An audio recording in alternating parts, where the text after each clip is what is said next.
When you smile, the whole world smile with you. So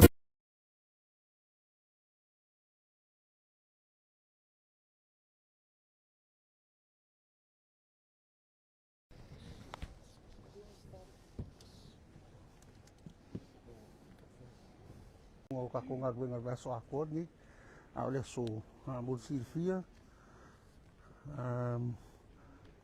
lấy ngang mà cái sù các công an viên vậy mà ngô mua cái lê phá phải lấy cái cù mà lê phá sa phá cái lúa ăn ngà phi lúa lấy ngay phá bu cái đuổi lê phá solo ngô lúa lấy cũng chỉ là cái gì mà phá solo ngô mua lấy qua kia là phá cái phá solo ngô lúa pe mai ali le ran mua le nga ngai fo lua pa lau di lua nga ngai maunga lua ala kau sifo fale ka kasi mai singa ngo kasi ma le lua pa lau di ko yo ka maro lo ile ka kunga lunga le swa ile kulanga la le la wa yo ko lunga nge po ba viao ke lo ngai umai le nga lunga le fai pe fam ko si le fia ile o ku fai ka lo pa ro ka mo e o ku fai be ka le basengo le lola fa pa ringi lola moro nga wenga nga pa fai ka rola i ka kala rola i o ka ko preponing fai ka kala ma ka ko special boats fai ka ya fa ka ko o lo fai ka ngol ka ko pa ro ka ring fai ka mai ku ka ko pooling boats i las fale o nga wenga ko ara nga ai le fai nga wenga nga fai ka mo fa pa ringi lola pa ringi lola po sa o lo fu ngu me lo pe pa lo ko bo ku me fa pena ya pero fa manga nga alo pi ngo le sai le o le so ka ya so o le so fa mo mo ofisa ka mo me le skofi pa fa pe ma fa nga Alexis al fai o le fa ngo nga ofisa yo me le skofi ka ko nga ya le ya le la so le fa mo le ka mo Is it flowing? ya le To your plan? ora solo nga le le foi nga kuai nga makai si vai nga ia fakali nga skutinis ora kam fa ia mo skutinis foi mo di mawinga ia dengan ruang lo fatino Commissioner, Wamatuba Isila Papotu, to a white person, Umali, the Falipalota. Why is that? ia o case nga le e uma ko ku lu se yo ye le ke me fai ka wele pa lo ka le ku malonga finga sa fakanga lua ia nga fo ku le lunga ia ia nga saksi nga ia ia mengo fa mo me ku ka ko io mala ko io ia le wo manga fa nga nga ofisa sa ko bala musku tini skong nga fi ia ko fa confirm mai me la sa ka ngo ia mo ko fa counting nga ding fa o i fal palo ka ya nada mo ko fa sa ya le fo nga o ya sa fa kalu ya ko ku si lo le bunga le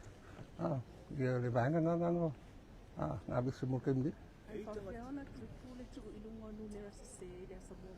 ya ma fo se me ya me ko lo fi sa pe fa ko le i o ma i o ya si fo ka yo fal palo ko ku rin ka lo fi sa o ka lenga haya mai fai nga wenga pule le mse se lo ofisa ngai ngo ku fa ni pa lo ka nga haya mai fai ya o ngai i fa ki ngo nga wenga ya ala mo wenga mi fa le ku a me le fan fa la ma mo go mai lu ma ko system me fa pena tulanga na le fa nei si ngulu na tu mai ko ile a kama si ile ese ko fai tau mai le se ke so pena pa ese que so penga wo ma ya Ya di macam sa train jual fatino ngol ngol pa sa pull out in the last minute. What happened? o fa fika u nga ese foi nga no mai volunteer volunteer wala ko kong el malo along ile kong along foi le like along ya fo fanga la le ye la nga le fa le kong ya ka fi malo si fa su nga office me fa pena ya ya ole ngal benga ka malong kau fa ya wali so olong ko ngai mera fa le ko Pake fai training, sa fai ma training, fai training al EAO, fai training al AO, fai training al polling clerk, fai training al IT. Al fa fika bianga, eu mai training isi, au isi leo mai. Eu isi EO leo mai training, ya por lá vai mai so yang kupu melo fa fika al fa pe, ya fa fika al isi por que level fa fika al. E wifto ale o mai la piki pusa palo kayo. Yang ko su melo makanga inga reserve yang fa ko serau kangkang ma ko reserve inga ta train ma reserve yo la kilo kangkang fo pa ka officer e le mse so officer ngai ya ko fa yu pa do ka le ko yo umanga wenga kangka ya haya mai ko umala ko ngal wenga ko ale fa las ko ngai mangal wenga fa ngai ka ka umalo officer ngai ya mama mai ka ko fu le ai ke le al mon newspaper le abeso runga ma ko ile officer ngai ngal wenga le fa kingo kangka ya haya mai officer o porque la kako kak dengan malo ya maka ka dengan private sector ya yo yo le ngat wenga ngel komisi nga ho ilo le pe ko komisi ada mi pele commissioner ko ma le tala le pesele wale bana sai al fatino ngol palo chama le ngol palo a fo mai la suna post le uma e o mai so e tapu se sui te o va on tu mai nei lo va mele na tupu na sa ola sa fa amtalanga la opion sina class ola sa va ia su te va e fa fo to ro officer le vai su te va na sa wa fa bu pelo ni ta what happened ya le su ka va dengan sa ula sa ya le nga bolu mai yang ka fe ko fa i ro ku la fo ma ko fo ya ko sul mul e se la su le su le nga fa lo ku se fa le nga su mai se fa su le nga o mai si mo se mamma manga ele ma fongo fa fo ya concern la mai pe be nga sa faka la nga mai concern ya is concern en ba ko ngat benga sa fa des ko nga la fa pen ka ka ese ya fe nga benga le ka ka umma officer ni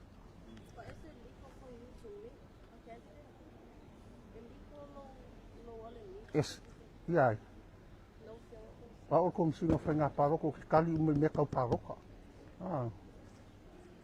saya la sa bunu o isu to rol fast le se ba ko mai lo pyong atre langa kasel ka lenga lenga mga ofi ba ya ngal fe lokus langa ka ume me e miska ka ko ngo fa ku ko fa fo market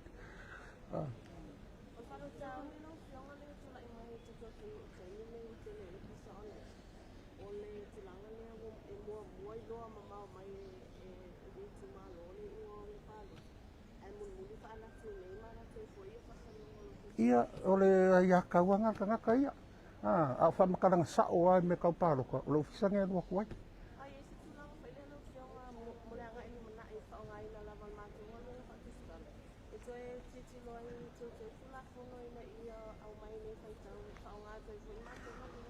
fui lo ki fakanga o ko le fakanga o ko ke miu ma ko ke fa lo ko mai lo papa le ma ko fa sa lo o paanga nga ka ko len fai lek bok bole le bango ya ko ke sila ya e lua me ko ke va ya le nga fa li pok ka ko me sa o ya ba ya ma ka ko nga ma ko fo le pui nga fo lo fisa ma nga me fa e se fale tonu tula mai le fai tonu pa lo ka mo e se ta ko e le se pok yo mai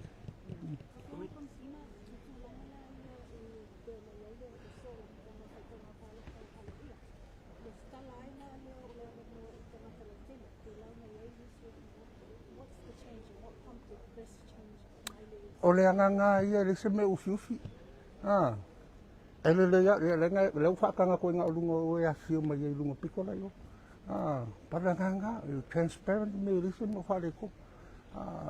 o le masa salvo me fa pena tanga ya la wa fio la ho lo kumanu yo o la ka kala la lungo ya fio mai mai mo mi si la po la nga lunga le fa al meta ua o le moli mau ho le nga wenga le fa ngofia commissioner are you concerned that with those who are more elected candidates on the sofa lau fa ai ngwa ta ku no fu ngal ne ia le kula fongo ia fa nga palo ko pe fa ngo fa lo se ke mo solo lo nga vai nga sa lau lima tolu pui fa met kula fongo o le soli tulafono se tagata po o ni tagata e fa'alavelaveina galuega le komisina ma le fa'amalosi o le tulafono i kaima faiga paloka o le kaima faiga paloka po le election period amaka me la sosu kasi o iulai pausaga nei fako'amahe'a la solima o setema kaimi le fofo umai faikauga o le paloka so se kagaka e fa'alavelelave le pilioka akoa lea ua e soli o le tulafono. Are you going to pursue prosecution for these elected candidates? Ia, ako ngai se kai mo kalungo ia,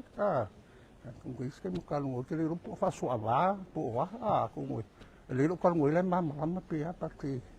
Ako ngai al va felo. But there's a fine line. E al me nga kai le va felo, me fa pena, yo kalung sa sama. Ai ka ke mai. O sila fiala e sui e lato vano foi malo fia ko pe fe ele va fe. Yo kalungo nga lai si le fia, ka huirin ka lai ke maku ku. Ya, Ia, o fai foi e agora o calqui de tempo lá po fe adu. O va ver adu dele o mai me que ele aí ele de o mai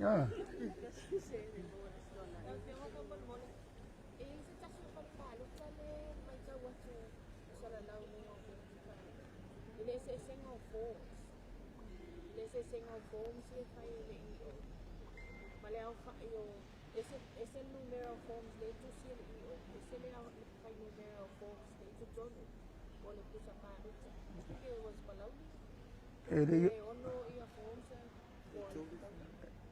de ono ia forms, ese fundo ia forms. ele se li pok fa penga o mai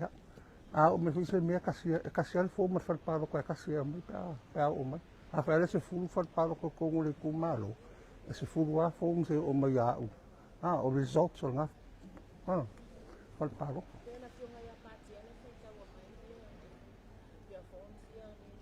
yang fa ngsen uma mai ya patia yang mai lo le ya siak ke mako ya okay ya ko wa lu mo la pok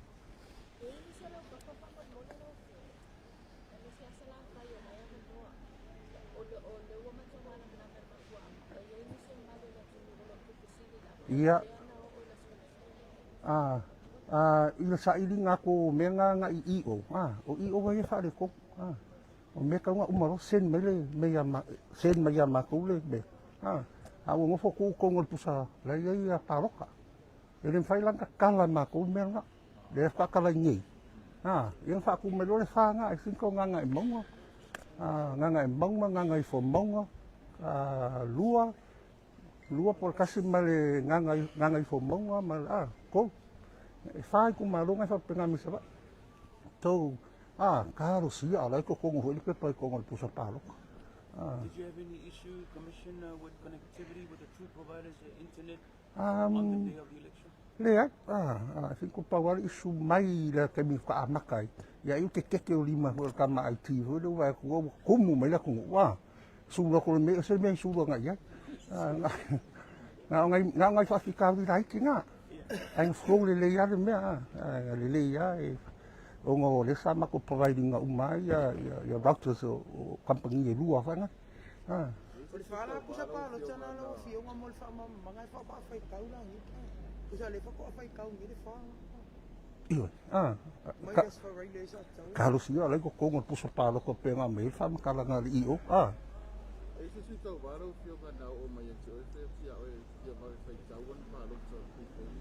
ia ele incident fa pengang ele o mai la ya wa lo ke ngo fo mai ko piko le ka fa ko ngula fa nga ruenga ya yo so mai ko ngo piko ra yo ma o information ba ya o ra mga fa ka nga me ma ya fa maru ko mo ko fa fo ko fa fo ora so ne ya makaka ko ngo nga fa ka mai me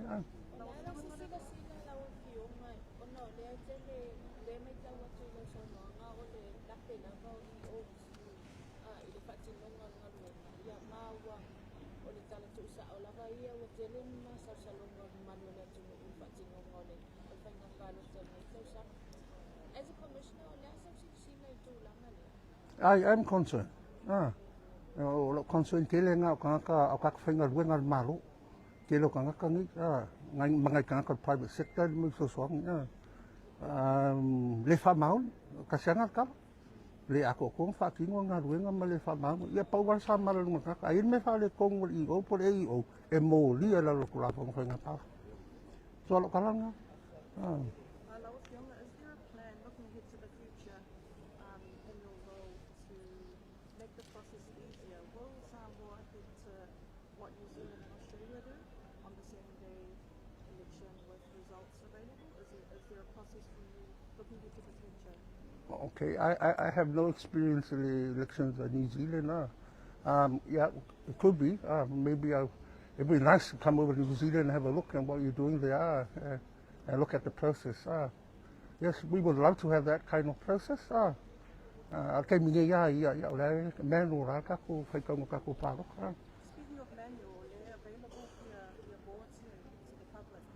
What is the actual official preliminary results? A lot of media have got different numbers. Some have 33 fast reading, some have 24, 28. RNZ have forgotten that there's 30. Can you give us a draft preliminary result? I can't give you that sort of information. But it's available on the blackboard. Like I parties you can take your calculator and you can read it. But you know it's ele fai fa se fa kala ngai wai ele rope fa ngai me ko su ya ba ka ko numbers parties me fa pe nga ya o ki re ngu me la ko ko pe lo ko wa fa ko ka nga fu le a ko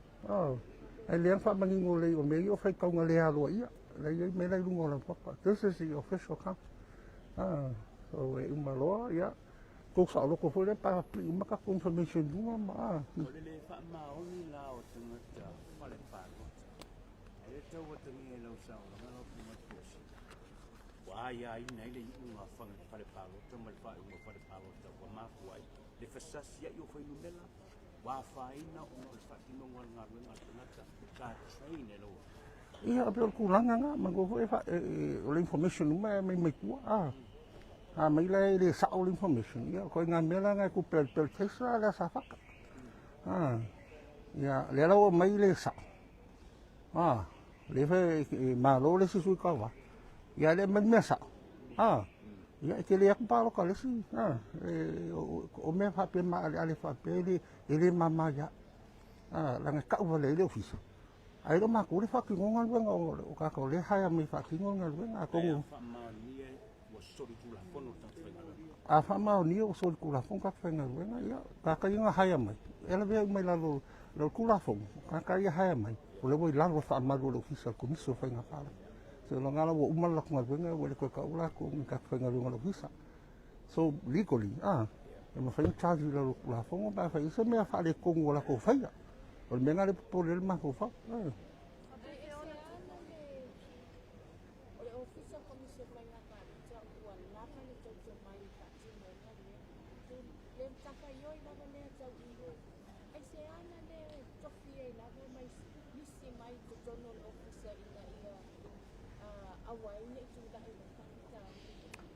ya lo officer ngai ele a ko se lima se fulo ka e lo fulo ka me ki temporary nga fa nga wenga mer ka mi nga nga leng ko fa le skala a pedi la ka sang le ke ma ka nga me yang wat le lo fulo le ya le lima lu ai la fa nga ka mi ko ese la le lo fulo nga al ko lu ka fa nga wenga lo officer o le ma ko nga wenga le fa ka mi le mo nga train ka ko e mon ta ko ma ko nga wenga ma wala au mai ma ko call center nga fai I wala au mai advice aku me fai o so ku ka mo le ba ku pa le lava form ma nga wenga e le lava ka fa nga wenga office e ka u yo le mele ku la I mai wala am pai o ki lo se ba le pai nga fai le mele nga I luma I mai si fe fo I o va yo mo fa le pa ro ka u ki nga wenga ka nga ya le nga ka u nga wenga e o le va yo fa le pa ro ka le ka ai tau wong fo I le ana I luma ma ko kilo e bibi mo me ya ka un kilo ko ko fo I ka